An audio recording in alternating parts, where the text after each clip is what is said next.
㗎？冇拖錢咯。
As Bendigo's gold rush exploded, so too did its population.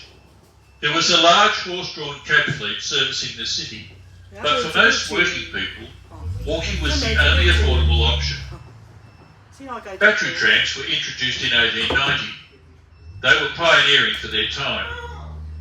The system operated from the railway station out to the borough of Eagle Hawk, a total of 6.5 kilometres. It quickly became apparent that batteries were inadequate for Bendigo's hilly terrain, with horses regularly towing the overtaxed trams back to the depot.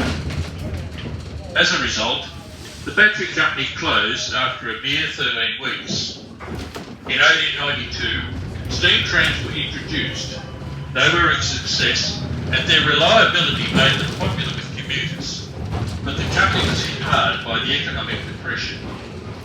In 1903, the electric system was introduced and has been running ever since.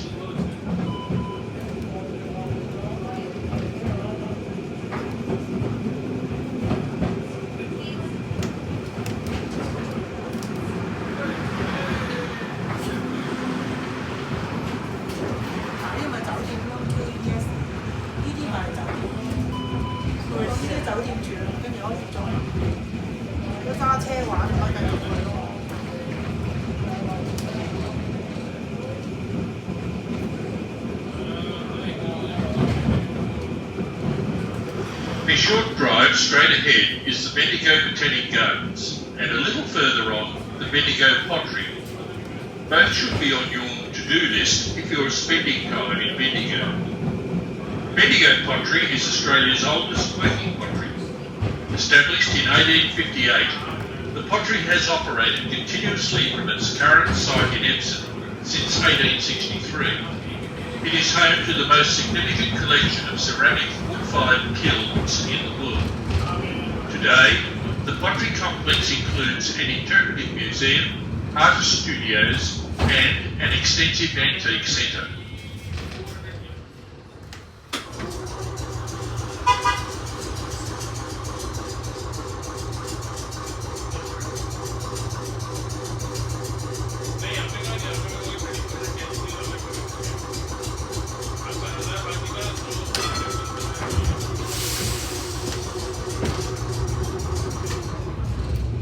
We're about to turn into Nolan Street. This section of track was added during World War II to take workers by tram to the Commonwealth Ordnance Factory. World War II reduced the number of men available to work to such an extent that the tramways needed to offer conductor positions to women. By the end of the war, there were 22 women employed on the trams.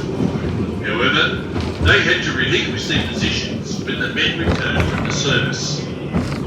Next stop, Lake Waruna. If you're getting off here, please mind the step and use the handrail as you leave the tram from the right-hand side. Right-hand side, yeah. Con neck this you want to the right? Em con neck 你翻轉頭先睇個 neck 翻轉頭啦。因為你呃咗冇嘢睇㗎啦，所以啱啱掹就唔可以睇 neck 㗎啦。